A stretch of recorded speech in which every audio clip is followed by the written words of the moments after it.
நமஸ்தே. ஸ்ரீ பரஞ்சோதி அம்மா பகவான் சரணம். ஸ்ரீ பரஞ்சோதி பகவதி பகவானின் அற்புதம். என் பெயர் கோபாலகிருஷ்ணன். நான் தமிழ்நாட்டின் திருநெல்வேலியைச் சேர்ந்தவன். கல்கி தர்மத்துடனான எனது பயணம் 1995 ஆண்டு புனித வர யஜ்யம் வகுப்பு மூலம் தொடங்கியது. ஆனால் உண்மையில் எனது உண்மையான தீட்சை வகுப்பிற்கு முந்தைய இரவே நடந்தது. நான் நேமத்தில் அமைதியான குடிலின் கீழ் தூங்கிக் கொண்டிருந்தேன். இரவு மிகவும் அமைதியாக இருந்தது. நள்ளிரவில் திடீரென்று ஒரு இருப்பை உணர்ந்தேன். யாரோ என்னை ஆழ்ந்த தூக்கத்திலிருந்து மெதுவாக அழைப்பது போல. நான் கண்களை திறந்தேன். என் முன் வெள்ளை நிற உடையணிந்த ஒரு பிரகாசமான உருவம், அமைதியான முகமும் பாயும் தாடியும் இருந்தது. அவர் சாதாரணமாக தெரியவில்லை. அவரது இருப்பு அமைதியாக இருந்தது, ஆனால் மிகவும் சக்தி வாய்ந்ததாக இருந்தது. பேசும் ஒரு மௌனம் போல. அவர் ஆழ்ந்த இரக்கத்துடன் என்னை பார்த்து, "நீ என்னிடம் வந்திருக்கிறாய். எதை பற்றியும் கவலைப்படாதே. நிம்மதியாக தூங்கு." அந்த வார்த்தைகள் வேறு உலகத்திலிருந்து வந்த உறுதிமொழியைப் போல என் இதயத்தில் நுழைந்தன. ஒரே கணத்தில் அவர் மறைந்து விட்டார். நான் விழித்திருந்தேன். திகைத்து போனேன். அது ஒரு கனவா, ஒரு தரிசனமா, ஒரு தெய்வீக லீலையா? எனக்கு புரியவில்லை. அடுத்த நாள் ஜூன் 1995 2 நாள் வர யஜ்யம் வகுப்பில் கலந்து கொண்டேன்.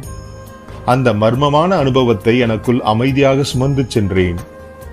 அந்த காலகட்டத்தில் ஸ்ரீ பரஞ்சோதி பகவதி பகவான் பொது தரிசனம் கொடுக்கவில்லை. வாழ்க்கை தொடர்ந்தது.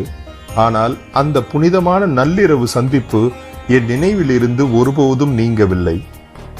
2 ஆண்டுகளுக்கு பிறகு 1997 ஸ்ரீ பரஞ்சோதி பகவதி பகவான் சத்தியலோகத்தில் நேரடி தரிசனம் கொடுப்பதாக கேள்விப்பட்டேன். எதிர்பார்ப்பு மற்றும் கேள்விகள் நிறைந்த இதயத்துடன் நான் அங்கு சென்றேன். அவர் எப்படி இருப்பார்? அன்று இரவு நான் கண்ட தெய்வீக உருவம் யார்? ஸ்ரீ பரஞ்சோதி பகவதி பகவானை கண்ட தருணம் நேரம் நின்றுவிட்டது. அது அவர்தான். அதே வெள்ளை உடை அணிந்த வடிவம், அதே கருணையுள்ள இருப்பு. 1995 இரவின் அமைதியில் என்னை எழுப்பிய அதே தெய்வீக முகம். அந்த நொடியில் எல்லாம் தெளிவாகியது. என்னை அழைத்தது ஸ்ரீ பரஞ்சோதி கல்கி பகவான் தான். நான் அவரை உணர்வு பூர்வமாக அறிவதற்கு முன்பே எனக்கு ஆறுதல் அளித்தார். சரணடைதல் என்றால் என்ன என்பதை நான் புரிந்து கொள்வதற்கு முன்பே அவர் என்னை ஏற்றுக்கொண்டார்.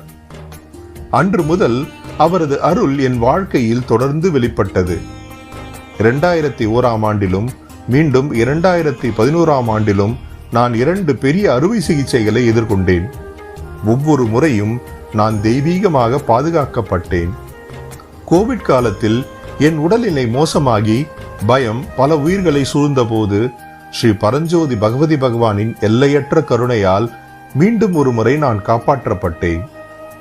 தெய்வீக ஆசிர்வாதத்தால் என் ஒரே மகளுக்கு நல்ல திருமண வாழ்க்கை பரிசாக வழங்கப்பட்டது. இன்று அவளுக்கு 2 அழகான குழந்தைகள் உள்ளனர். எங்கள் குடும்பம் அமைதியிலும் மகிழ்ச்சியிலும் வாழ்கிறது. திரும்பி பார்க்கும்போது என் வாழ்க்கை தற்செயலாக அல்ல, மாறாக தெய்வீக இரக்கத்தால் வழிநடத்தப்பட்டது என்பதை உணர்கின்றேன். அந்த நள்ளிரவு குடிலின் கீழ் விழித்தெழுந்ததிலிருந்து அதை தொடர்ந்து வந்த ஒவ்வொரு சவால் மற்றும் ஆசிர்வாதத்திற்கும் ஸ்ரீ பரஞ்சோதி பகவதி பகவான் ஒவ்வொரு அடியிலும் என்னுடன் நடந்து வந்துள்ளார். கூப்பிய கைகளுடனும் நன்றியுணர்வு நிறைந்த இதயத்துடனும் என் வாழ்க்கையில் அற்புதங்கள், பாதுகாப்பு மற்றும் அளவிட முடியாத கருணைக்காக ஸ்ரீ பரஞ்சோதி பகவதி பகவானின் தெய்வீக தாமரை பாதங்களில் எனது பணிவான பிரணாம்களை சமர்ப்பிக்கின்றேன். ஜெய் போலோ கருணாசாகர ஸ்ரீ பரஞ்சோதி பகவதி பகவான் கி ஜெய்.